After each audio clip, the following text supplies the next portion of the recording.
Amantísimo Dios del cielo y de la tierra, te damos gracia infinita por esta noche que tú nos permites reunirnos nuevamente en tu casa, que tú nos permites, Señor, adorarte, alabar tu nombre y glorificarte. Gracias también por el privilegio que es, Señor, poder venir y estudiar tu palabra. Sabemos que es un privilegio porque en muchos lugares, Señor, eso puede implicar un crimen, pero tú nos has dado la bendición de poder reunirnos y estudiarla en paz con los hermanos, Señor, y por eso te damos la gracia. Rogamos de igual forma para que tú hables a nuestros corazones en esa noche, para que tu palabra, Señor, sea viva, que nos confronte, Señor, que nos ayude a ser moldeados cada vez más. Padre, sé conmigo para que las palabras que salgan de mi boca en esa noche sean simplemente tus palabras, tus pensamientos, Señor, tus ideas y no las mías.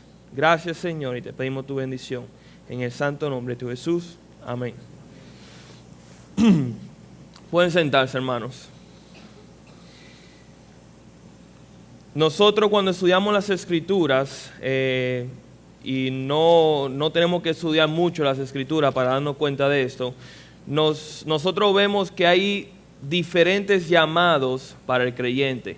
Cuando uno agarra las Escrituras y comienza a estudiar, y uno comienza a estudiar el Antiguo Testamento y mayormente el Nuevo Testamento, nosotros vemos llamados específicos para el creyente. Está el llamado, por ejemplo, a ser santos, el cual nosotros vemos constantemente. Está el llamado a ser real sacerdocio, como dice en Pedro. Un llamado a ser una nación santa, a ser un pueblo separado del mundo y ser una nación de Dios. Y como esos llamados, nosotros vemos muchos diferentes llamados en las Escrituras. Pero hoy hay un llamado en específico, el cual yo me quiero enfocar en esa noche, el cual cuando uno lo mira a simple vista, no es un llamado apetitoso. No es un llamado que impulsa deseo de obedecerlo. Sin embargo, es muy, muy importante para todo creyente en su caminar con el Señor. Y ese es el llamado a soportar la injusticia. Así que si tienen su Biblia, por favor vaya conmigo al libro de Primera de Pedro, capítulo 2, versículo 18. Y en esa noche vamos a ver brevemente 3 razones que nos da Pedro para soportar la injusticia. 3 razones que nos da Pedro para soportar la injusticia. Vamos a comenzar leyendo en el capítulo 2 de Primera de Pedro, en el versículo 18, y vamos a leer hasta el final del capítulo. Dice así la palabra de Dios: Criados, estad sujetos con todo respeto a vuestros amos, no solamente a los buenos y afables, sino también a los difíciles de soportar, porque esto merece aprobación. Si alguno, a causa de la conciencia delante de Dios, sufre molestias, padeciendo injustamente. Pues, ¿qué gloria es si pecando sois abofeteados y lo soportáis?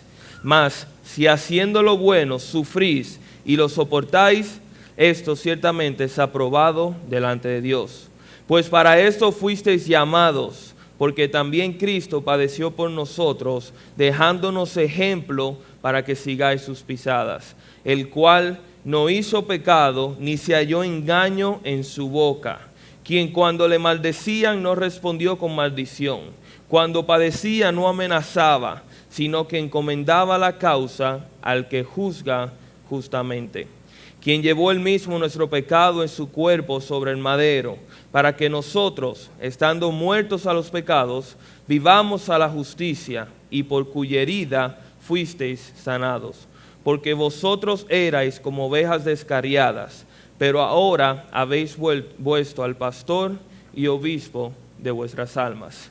Vamos a dejarlo aquí y vamos a comenzar de una vez con las 3 razones que nos dice Pedro en este texto de por qué nosotros debemos soportar, por qué nosotros debemos resistir la injusticia. La primera razón que nosotros vemos en el texto es que debemos soportar la injusticia por la causa del Señor. Y antes de entrar en materia, a desarrollar ese punto, quisiéramos hacer un recuento histórico de dónde se encuentra el apóstol Pedro en este momento, en este pasaje del libro de Pedro. Si ustedes recordarán, el libro de la primera epístola de Pedro, mejor dicho, la primera carta de Pedro, Fue una carta escrita a creyentes, a cristianos, específicamente en el área de Asia, que habían sido dispersados debido a la persecución del Imperio Romano a los cristianos. Esa era una época difícil, ya que los cristianos de este entonces estaban siendo perseguidos no solamente por las autoridades judías, sino también por las autoridades romanas. Ese llegó al punto de que muchos de ellos perdieron su vida, muchos de ellos fueron maltratados, muchos de ellos fueron oprimidos y muchos de ellos sufrieron también injusticia por parte de esta persecución. Entonces aquí el apóstol Pedro le escribe una carta a estos hermanos, alentándoles en el medio de la aflicción, en el medio de la prueba, a que independientemente de las circunstancias que ellos se encuentren, que miren a Cristo en esas circunstancias. Independientemente de la tribulación, de la prueba, de la persecución que ellos estén pasando, Pedro le alienta a esos hermanos a mirar a Cristo en todo momento. Y parte de ese mandato de mirar a Cristo tiene que ver en la respuesta que estos creyentes debían tener hacia esas autoridades que estaban persiguiéndola. Y nosotros vemos eso en el principio del capítulo 2, cuando Pedro comienza a hablar acerca de cómo debe ser la actitud de nosotros que somos cristianos ante las autoridades. Comienza hablando primeramente de las autoridades institucionales, o mejor dicho, el gobierno, nosotros como ciudadanos, cuál es nuestra responsabilidad como ciudadanos cristianos ante el gobierno en que estemos viviendo. Después vemos en el pasaje que nosotros vimos de cuál es la responsabilidad del siervo o del criado, o en este caso el esclavo, ante su amo o jefe o contratista, etc. Y si nosotros vemos el capítulo 3, nosotros vemos cuál es la responsabilidad del creyente ante la autoridad de la familia, enfocándose en cómo la mujer debe respetar al hombre, pero también cómo el hombre debe respetar y amar también a la mujer. Y aquí entonces nosotros nos encontramos en este preciso momento, Pedro alentando a esos hermanos en cómo ellos deben responder a sus amos en cuando ellos son infringidos o son acusados o padecen de injusticias. Es interesante que esa porción de las Escrituras que nosotros leímos y de la carta de Pedro está dirigida específicamente a los criados. ¿Y quiénes eran esos criados? No eran nada más y nada menos que esclavos en el Imperio Romano. Y aunque para nosotros el hecho de la esclavitud es un concepto, por así decirlo, horrible y un concepto que nosotros detestamos por lo que eso implica, no era el caso así en aquel entonces. Para los cristianos del primer siglo y para muchas de las culturas y pueblos de aquel entonces, el hecho de tener esclavos, el hecho de tú tener un trueque de esclavos, era un oficio común, era una transferencia, era por así decirlo, negocios comunes del diario vivir. Y es por eso que nosotros vemos muy interesantemente que la Biblia nunca condena, por lo menos en lo que nosotros vemos en las Escrituras, nunca condena directamente lo que es la esclavitud, ya porque era por así decirlo, un tema general del mundo, pero sí regula cómo deberían ser tratados, sí regula cómo debe ser la actitud del esclavo hacia su amo y cómo debe ser también la actitud del amo hacia el esclavo. Y aquí nosotros vemos que Pedro se enfoca en esos criados que eran unos esclavos, pero no cualquier esclavo tampoco, sino que eran unos esclavos domésticos, el cual el propósito de esos esclavos principalmente era servir en los oficios de la casa. Nosotros conocemos por la historia y por lo que hemos estudiado que ser un esclavo era una de las condiciones más humillantes, por así decirlo, de aquel entonces. Y eso era debido a que el esclavo no tenía ningún derecho en lo absoluto, sino que su derecho y su voluntad estaba sujeto a la voluntad de su amo. La diferencia en aquel entonces entre un esclavo y una bicicleta era que la bicicleta tenía rueda y el esclavo no. Después todo era lo mismo. El dueño o el amo podía hacer con el esclavo como bien le pareciere, podía recompensarlo, podía castigarlo, podía maltratarlo, incluso podía quitarle su vida, porque el esclavo era propiedad del amo.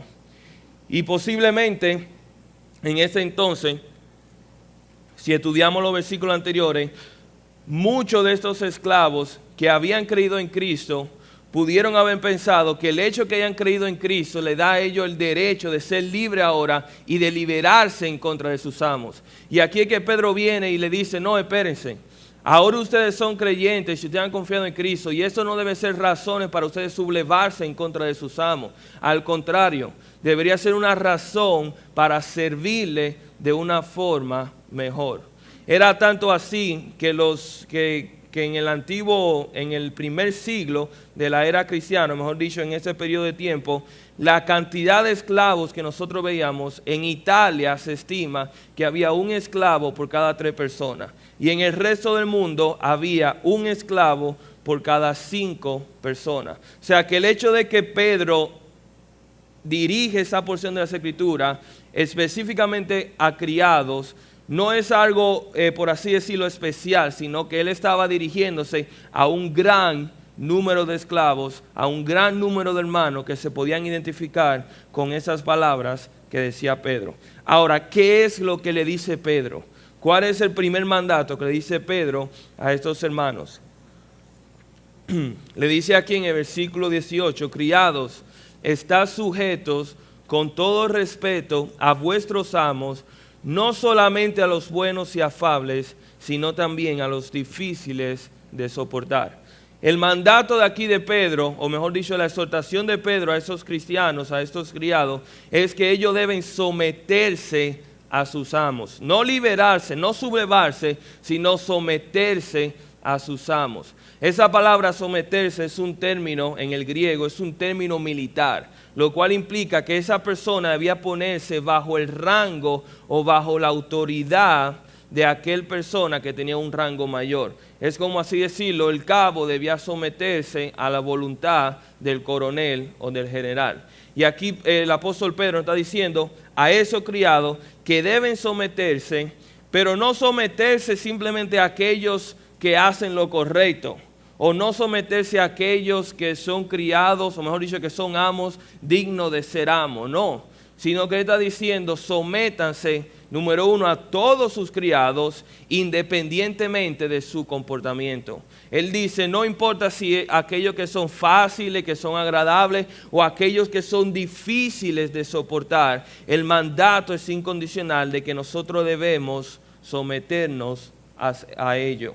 Es interesante que la palabra difíciles de soportar en el idioma original de griego es solamente una palabra, es la palabra ekolios y significa torcido o curvado. Y lo que eso quiere decir en forma metafórica, que esas personas no solamente era difícil de soportar, por así decirlo, porque tenían un temperamento fuerte o porque eran exigentes o porque eran perfeccionistas, no, sino que eran difíciles de soportar porque eran torcidos, tenían una moral perversa. Su deseo no era un deseo de agradarle, sino un deseo de hacer daño y de infringir maldad.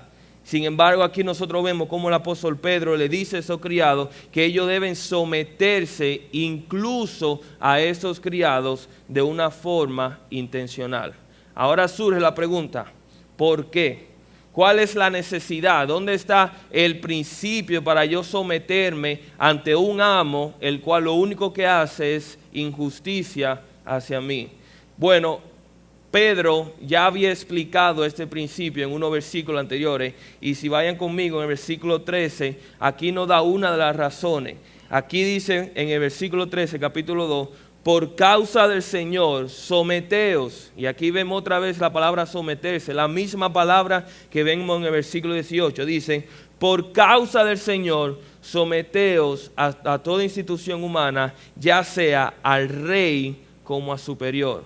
Entonces aquí vemos cómo Pedro está diciendo la razón por la cual ustedes como criados, la razón por la cual ustedes deben someterse a su amo, la razón por la cual cualquier persona debe someterse a su supervisor, o mejor dicho, a su autoridad, es por causa mía, es por causa del Señor.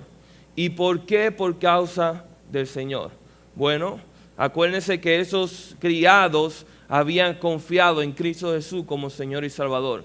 Y en el momento que tú confías en Cristo Jesús como Señor y Salvador, tú eres, número 1, declarado hijo de Dios, eres incluido en la familia de Dios, pero también lleva un cargo contigo. La palabra nos dice en 2 Corintios capítulo 5, versículo 20, que nosotros venimos a ser embajadores de Cristo, nosotros venimos a ser embajadores de nuestro Señor. ¿Y qué implica esto? Que donde sea que nosotros vayamos, vamos a representar el nombre de nuestro Señor, independientemente de quiénes somos, independientemente de dónde nos presentemos.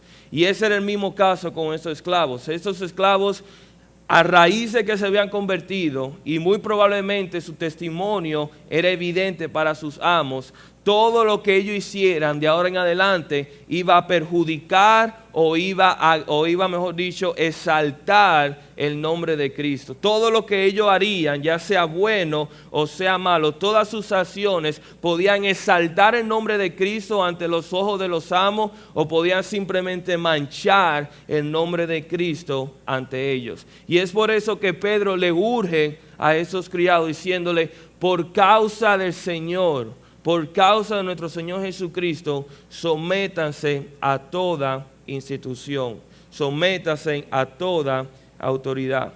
Es algo interesante y a la vez penoso cómo nosotros vemos hoy en día que muchas veces personas que representan una institución son, vamos a decirlo, disciplinadas por cosas que hacen fuera de la institución. Y le voy a decir un ejemplo. Nosotros vemos muy a menudo escándalos, y le voy a decir uno que pasó hace muchos años con un golfista muy famoso, el cual es Tiger Woods. Un golfista que había sido patrocinado por la marca Nike y era uno de los atletas, por así decirlo, que patrocinaba esa marca. Bueno, se salió a la luz de que este golfista había tenido relaciones adúlteras, había adulterado en su matrimonio y había tenido otro amante. Y cuando eso salió a la luz fue de gran, por así decirlo, fue de gran daño a su imagen, pero no solamente a su imagen, sino a la imagen de Nike que representaba a él. Al punto tal que por un largo periodo de tiempo Nike retiró su patrocinio porque Nike no quería que su nombre fuera asociado con el nombre de Tiger Woods por la reputación que él había traído a través de sus hechos. Y no fue algo que él hizo en el campo de golf, no fue algo que él hizo en uno de los entrenamientos, sino que fue algo que hizo en su vida personal. De la igual forma que el apóstol Pedro le alienta a esos hermanos, a esos criados, que deben someterse a toda institución, deben someterse a sus criados, incluso cuando ellos son injustos, incluso cuando son difíciles de soportar, porque nosotros estamos representando al nombre de nuestro Señor. Y todo lo que ellos hicieren, sea bueno o sea malo, pudiera perjudicar el nombre de Cristo. Pedro nos manda a someternos para que mediante nuestra obediencia el nombre de Cristo sea glorificado.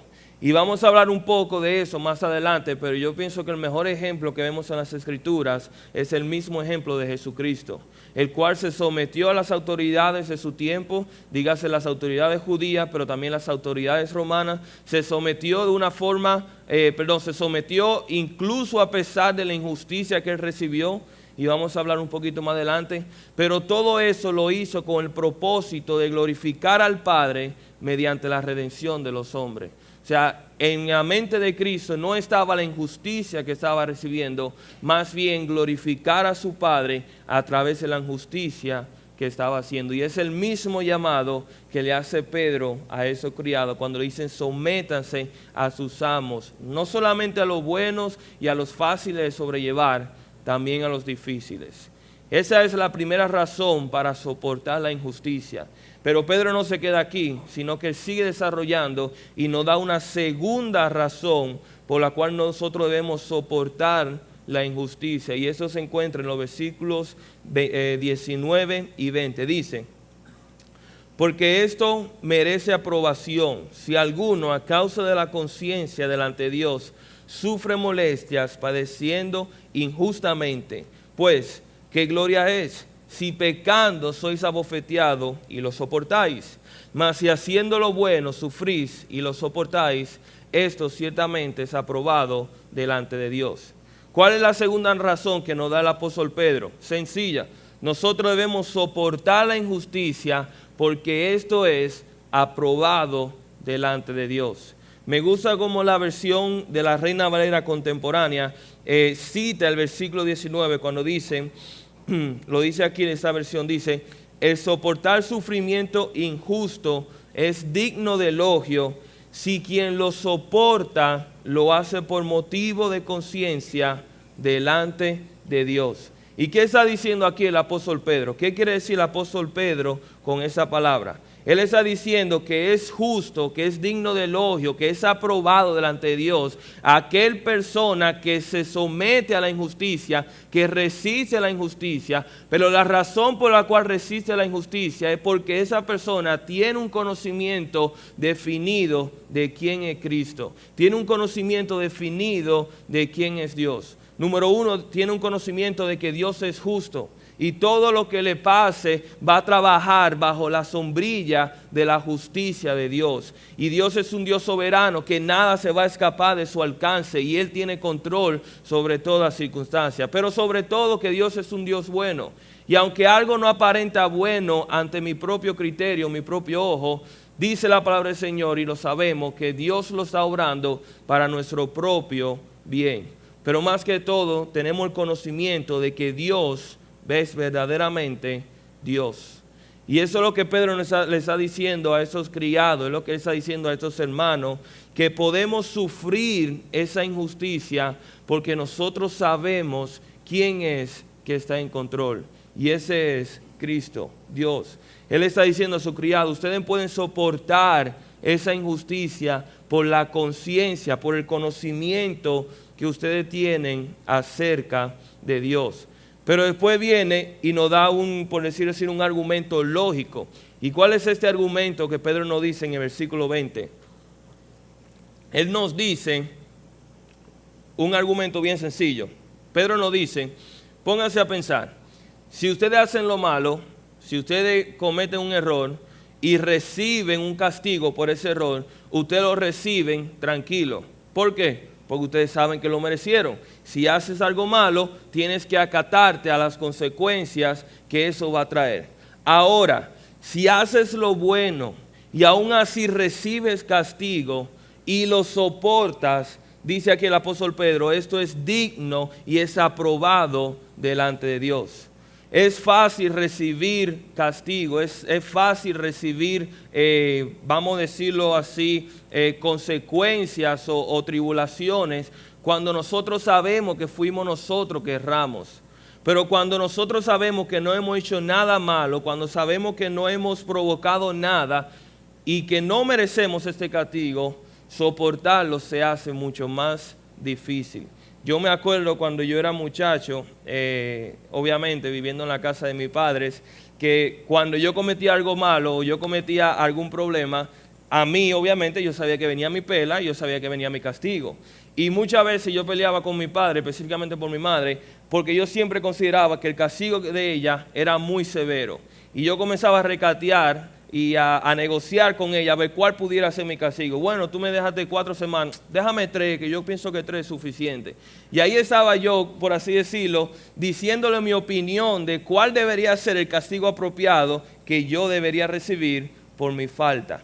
Sin embargo, aquí Pedro está diciendo que si tú haces todo lo bueno y haces todo lo correcto y aún así sufres injusticia por mano de tus amos y aún así tú la resistes y la soportas, eso es digno de alabar, eso es digno de ser aprobado ante el Señor.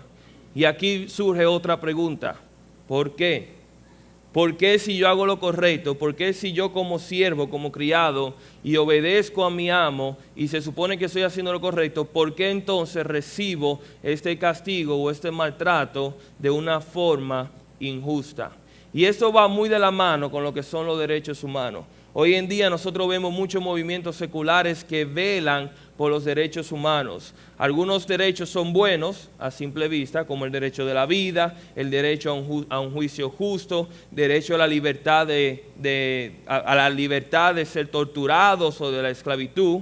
Pero hay otros derechos que el pueblo, o mejor dicho la sociedad, está empujando, que no van de acuerdo a los principios de la palabra de Dios, como es el derecho de elegir mi sexualidad o de cómo poder expresarla, como es el derecho también de qué decisión puedo tomar sobre mis hijos, si deseo abortar a un hijo mío o no, etcétera, etcétera. Pero hay algo muy interesante que nosotros muchas veces nos olvidamos, y es que ciertamente sí tenemos derechos, pero todo derecho del hombre está condicionado a la voluntad de Dios. Todo derecho del hombre está condicionado a la voluntad de Dios. Es cierto que yo tengo derecho a la vida, pero yo voy a vivir el tiempo que así Dios lo disponga. Y es cierto que yo tengo el derecho a la libertad, pero el grado de libertad que yo disfrute es el grado que la voluntad de Dios lo permita. Yo sé que yo tengo derecho a recibir un juicio justo, pero esto solamente será el caso si la voluntad de Dios así lo permite. Y yo tendré libertad de expresión si la voluntad de Dios también así lo permite. O sea que tarde o temprano mis derechos están condicionados a la voluntad del Señor. Y eso es lo que está diciendo aquí Pedro a estos criados. Muchos pudiéramos decir, pero ven acá, Eddie, ¿qué clase de Dios es este? ¿Qué clase de Dios justo es este que permite una injusticia? ¿Acaso no tengo que velar por mi derecho? ¿Cuál es el derecho que yo merezco?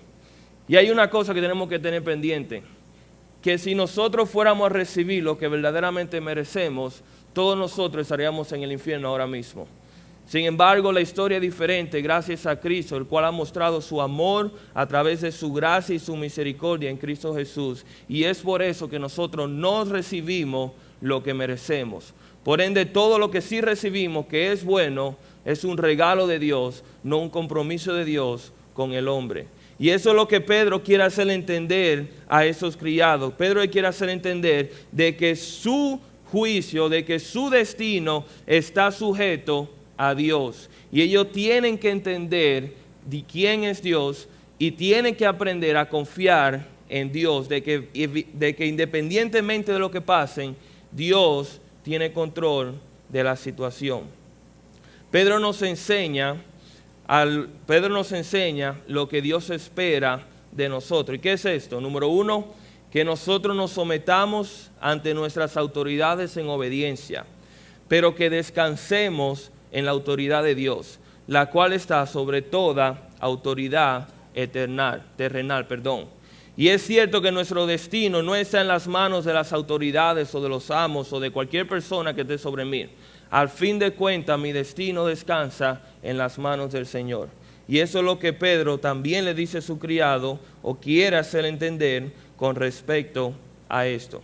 Ya hemos visto dos razones. La primera razón por la cual debemos soportar injusticia es por causa del Señor, por causa de su nombre y de su gloria. La segunda razón es porque esto es aprobado, esto es digno, esto es elogiado, esto es recibido con gracia de parte de Dios cuando nosotros sufrimos, aún haciendo lo bueno, por el nombre del Señor. Pero la tercera razón, posiblemente la más importante de todas estas razones, y la razón por la cual nosotros debemos sufrir injusticias, es nada más y nada menos por el ejemplo que nosotros hemos recibido. ¿Y quién es ese ejemplo? Nuestro Señor Jesucristo. Aquí el apóstol Pedro nos dice el ejemplo que estuvo Jesucristo de los versículos 21 cuando dice: pues para esto fuisteis llamados, porque también Cristo padeció por nosotros, dejándonos ejemplo para que sigáis sus pisadas. Y aquí está nuestro llamado, aquí está el llamado, el deseo del Señor para nosotros. ¿Cuál es el llamado? ¿Cuál es el deseo que tiene Dios para nosotros? Que nosotros soportemos la injusticia.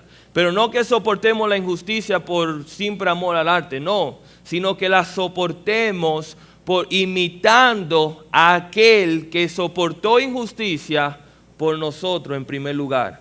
Y ese es a Jesucristo. Aquí cuando dice en el versículo 21, habla de que nosotros se nos ha dado este ejemplo. La palabra ejemplo en el griego es muy interesante porque lo que connota es una persona que pone, vamos a decir, un dibujo de un lado y pone por encima del dibujo una hoja blanca y comienza a trazar los lazos de ese dibujo. Es lo que muchos de nosotros decimos que es calcar, o sea, calcar una imagen.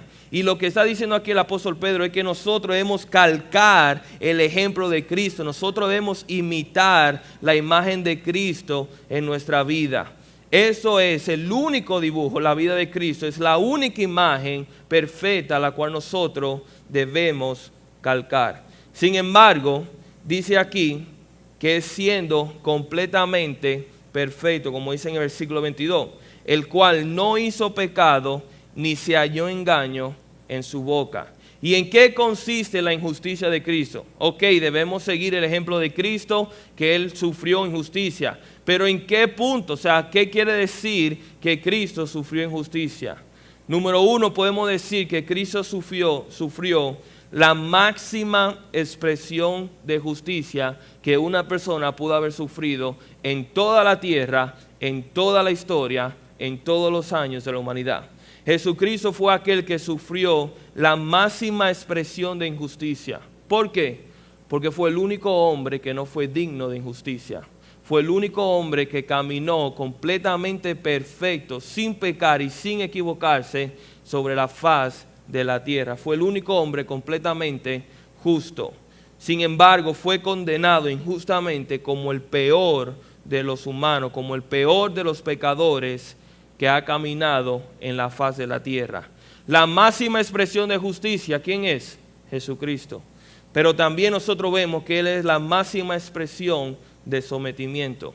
Él es la máxima expresión de aquel que recibió la injusticia, sin embargo no retalió, no atacó, no se defendió, ni quiso someter su causa, o por así decirlo, quiso probar un punto. Jesucristo es la máxima expresión de injusticia. Ahora, ¿qué quiere decir eso? Que Jesucristo no tomó represalia. Lo dice el versículo siguiente, lo dice en el versículo 23, en el 22. El cual, en el 23, sí. Quien cuando le maldecían no respondió con maldición, y cuando padecía no amenazaba, sino que encomendaba la causa al que juzga justamente. Entonces, ¿cuál es esta injusticia que recibió Cristo? Siendo el único hombre perfecto que ha caminado sobre la faz de la tierra, siendo el único hombre digno de recibir todo elogio, sin embargo, siendo condenado injustamente por todos los pecados de nosotros, como si fuera el peor de los pecadores, ¿qué hizo Jesucristo a cambio? Nada. ¿Qué hizo Él en represalia? ¿Qué hizo Él para vengarse? Nada. Dice aquí el versículo que Él fue maldecido, y lo que quiere decir que Él fue ofendido con palabras vulgares y ofensivas. Él fue maltratado verbalmente. ¿Y qué fue lo que Él hizo? Nada, no maldijo. Pero no solamente eso, también dice que Él fue amenazado y que Él padeció. O sea, en el mismo acto de injusticia, cuando Él estaba sufriendo la injusticia, Él no hizo nada, ni amenazó, y aún así ni siquiera hizo nada. Nunca tomó venganza sobre lo que le hicieron injusticia.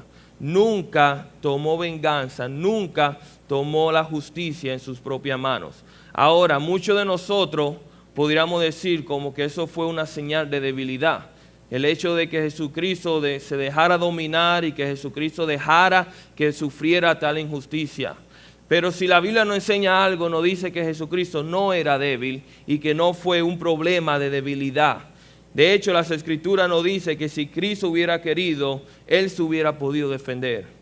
Mateo 26, 53, 54, no lo busquen, pero dice así, Jesucristo, esas son las palabras textuales, Jesucristo dice, ¿acaso piensas que no puedo ahora orar a mi Padre y que Él no me daría más de 12 legiones de ángeles? Estos son más de 80,000 ángeles.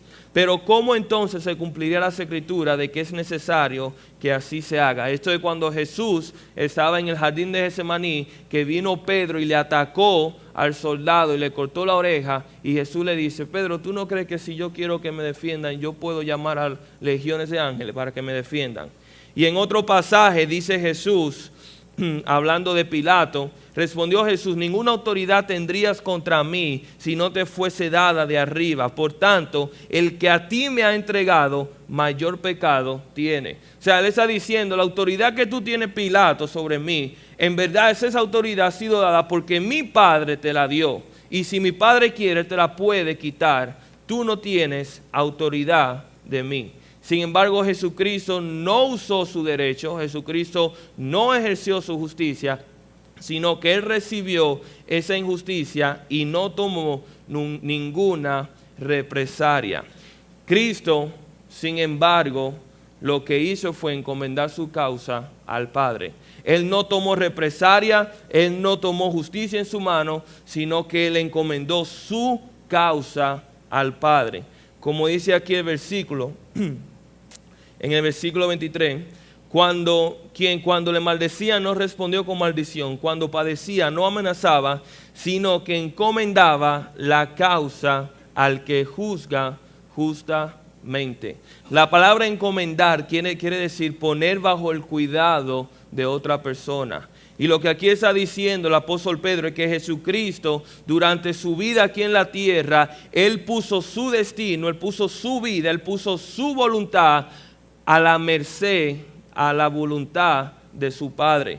Su destino estaba asegurado en la voluntad del Padre. Por ende, Él encomendó su vida a aquel que juzga justamente.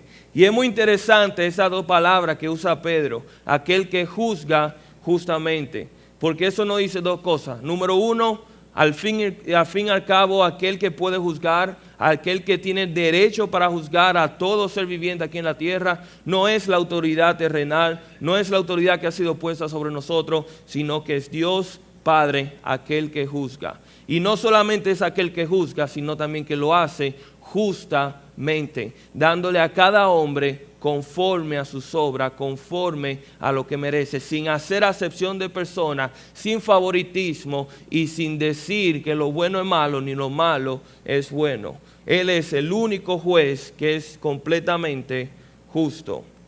Sin embargo, Cristo sufrió injusticia, pero Él sufrió injusticia porque Él tenía en mente una causa mayor. Él tenía en su mente un propósito mayor, como dice aquí en el versículo 24, que dice: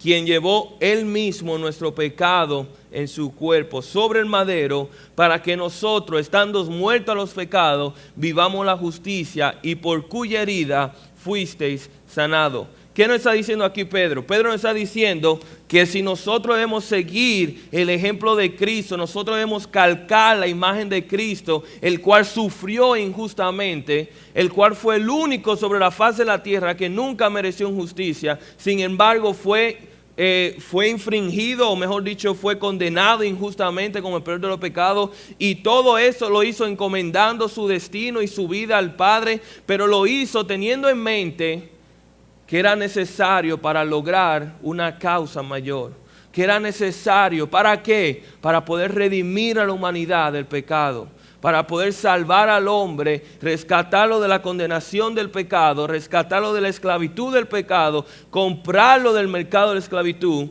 y poder así darle otra vez el camino, abrirle el camino para que el hombre pueda tener comunión con el Padre. Y ese era el propósito, esa era la causa por el cual Jesucristo padeció toda injusticia, para poder redimir a la humanidad, para poder rescatar al hombre de la esclavitud del pecado. Él tenía una causa mayor por encima de sus derechos, por encima de su padecimiento, por encima de su justicia, que era cumplir la voluntad de su Padre de redimir a la humanidad. Ahora viene la pregunta, ¿y nosotros? ¿Cuál es nuestra causa? Si yo he de sufrir injustamente, si yo siendo un criado y teniendo que sufrir injusticia por parte de mi amo, ¿cuál debe ser la causa mía para yo sufrirla? Bueno, para responder la pregunta es necesario mirar las palabras del apóstol Pablo que dice en Filipenses capítulo 1, versículo 21, cuando dice: porque para mí el vivir es Cristo y el morir es ganancia. Porque para mí el vivir es Cristo. ¿Y qué quiere decir Pablo cuando dice para mí el vivir es Cristo? Él dice que si es necesario que yo sufra injusticia para que otra persona conozcan de Cristo, amén. Y si es necesario que yo sufra injusticia para que la iglesia de Cristo sea edificada, amén. Y si es necesario que sufra injusticia para que el nombre de Cristo sea exaltado a través de mi injusticia, amén. Y si al final de todo eso yo pierdo mi vida, dice Pablo, amén y mejor aún. O sea que nosotros vemos aquí el ejemplo de Pablo de cómo dice: para mí mi vivir es Cristo. Y si es necesario que yo sufra injusticia para que el nombre de Cristo pueda ser exaltado en mi vida, amén, que así sea, yo lo recibo con gozo. Esa era la actitud del apóstol Pablo. Para nosotros debería ser una honra y un privilegio poder sufrir por el nombre de Cristo. De hecho, Pedro lo dice más adelante, en 1 de Pedro capítulo 3, versículo 14, Pedro dice, mas también si alguna cosa padecéis por causa de la justicia, bienaventurados sois. Por tanto, no os amedrentéis, no os entristecéis por temor de ellos, ni os conturbéis. Y aquí Pedro está diciendo que para nosotros como creyentes sufrir y padecer por causa de la injusticia, sufrir injusticia por causa de la justicia de Dios, debería ser un honor. Y no deberíamos amedrentarnos, no deberíamos entristecernos de tal injusticia, más bien contarlo por gozo el hecho que pudimos sufrir los padecimientos de Cristo. 3 razones nos da el apóstol Pedro para poder sufrir la injusticia. 3 razones las que le da el apóstol Pedro a los criados, a los esclavos domésticos a los cuales le escribe. Número 1, soportar la injusticia por causa del Señor, por su gloria y por su testimonio. Número 2, soportar la injusticia porque esto es aprobado, esto es agradable delante del Señor. Pero número 3, soportar la injusticia por el ejemplo que hemos recibido. El ejemplo de Cristo Jesús, el cual encomendó su vida y su destino al Padre, a aquel que tiene control, a aquel que juzga justamente, pero también lo hizo tomando en mente una causa mayor, que era redimir a la humanidad del pecado. Estas son las palabras de Pedro a los criados para sufrir injusticia. Como dije al principio, no es muy alentadora ni son muy bonitas a simple vista, pero es una necesidad en toda nuestra vida, que el Señor nos ayude a poder cumplirla. Vamos a orar.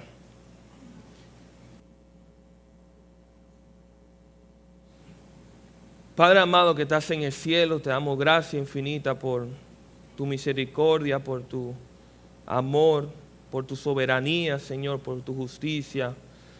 Padre, mira que vivimos en un mundo corrompido y un mundo que está gobernado por el pecado, y todo lo que podemos esperar de este mundo va a ser injusticia, Señor. Y más cuando tú nos mandas en tu palabra que debemos ser diferentes, debemos honrarte.